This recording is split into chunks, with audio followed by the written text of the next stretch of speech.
विनंती करतो।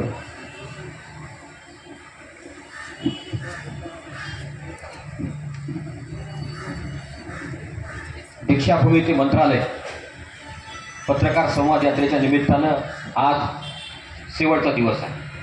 28 जुलै 2024ला डॉक्टर बाबासाहेब आंबेडकरांच्या पदस्पर्शाने पावन झालेल्या दीक्षाभूमी नागपूर येथून या यात्रेचा शुभारंभ झाला।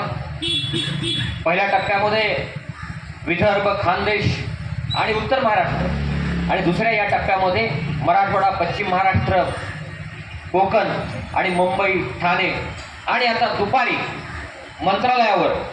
मंत्रालयाच्या शेजारी असणाऱ्या यशवंतराव चव्हाण सेंटरमध्ये या यात्रेचा समारोप होणार आहे। या ठिकाणी या निमित्तानं नवी मुंबईचे आमचे अध्यक्ष दशरथ चव्हाण यांनी या ठिकाणी या स्वागताचा कार्यक्रम ठेवलेला आहे।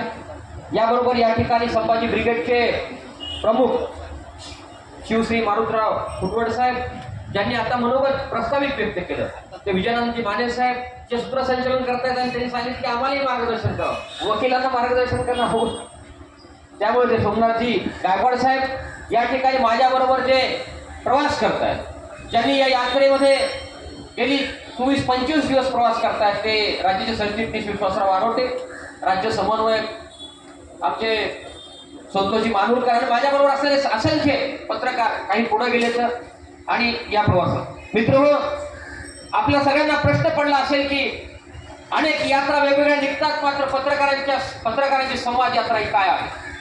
आपण सर्व वेगवेगळ्या क्षेत्रामध्ये काम करणारी मंडळी आहोत। लोकशाहीमध्ये जे 4 स्तंभ आपण मानतो, प्रशासन व्यवस्था, राज्य व्यवस्था, न्याय व्यवस्था आणि माध्यम व्यवस्था। राजमुद्रेवर आपल्याला 3 स्तंभ दिसतात, पण एक स्तंभ दिसत नाही, जो न दिसणारा स्तंभ आहे। पण या 3 स्तंभांना जो बॅकअप देतो तो आहे माध्यम स्तंभ।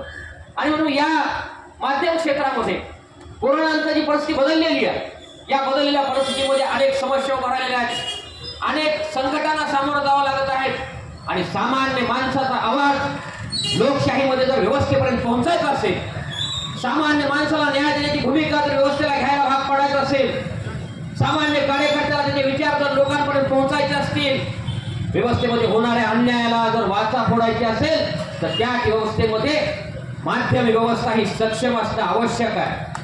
आणि म्हणून ही माध्यम व्यवस्था सक्षम असणं आवश्यक आहे, यासाठी ही संवाद यात्रा आहे। ही संवाद यात्रा माध्यम व्यवस्थेमध्ये निर्माण झालेल्या समस्यांवर चर्चा करण्यासाठी आहे, सरकारला आपल्या मागण्या आणि आपलं म्हणणं सांगण्यासाठी आहे, राज्यभरातल्या पत्रकारांना ऐकून घेण्यासाठी आहे। पत्रकार सुद्धा या समाजातला घटक आहे, व्यवस्थेतला प्रमुख घटक आहे। हे समजून घेऊन समाजातल्या वेगवेगळ्या घटकांनी या पत्रकारांच्या पाठीमागे उभा राहिलं पाहिजे। अलीकडे प्रामाणिकपणे काम करणाऱ्या, निष्ठेने काम करणाऱ्या पत्रकारांना काम करू दिले जात नाही, त्यांना त्यांच्या उद्देशापासून बाजूला करण्याचा प्रयत्न वेगवेगळ्या माध्यमातून केला जातो। पण समाज म्हणून आपलं उत्तरदायित्व आहे या क्षेत्रामध्ये निष्ठेने प्रामाणिकपणे काम करण्याच्या पाठीमागे उभं राहिलं पाहिजे। पत्रकारांच्या माफक अपेक्षा आहेत, माफक मागण्या आहेत, सरकार अत्यंत दयाळू आहे, अनेक घटकांना सरकार न्याय देण्याची भूमिका घेत आहे। सरकार जर सगळ्या घटकांना न्याय देण्याची भूमिका घेत असेल तर वकील साहेब, पत्रकार सुद्धा समाजातला घटक आहे, तो सुद्धा प्रमुख घटक आहे, त्याला सुद्धा न्याय देण्याची भूमिका सरकारने घेणं आवश्यक आहे। आणि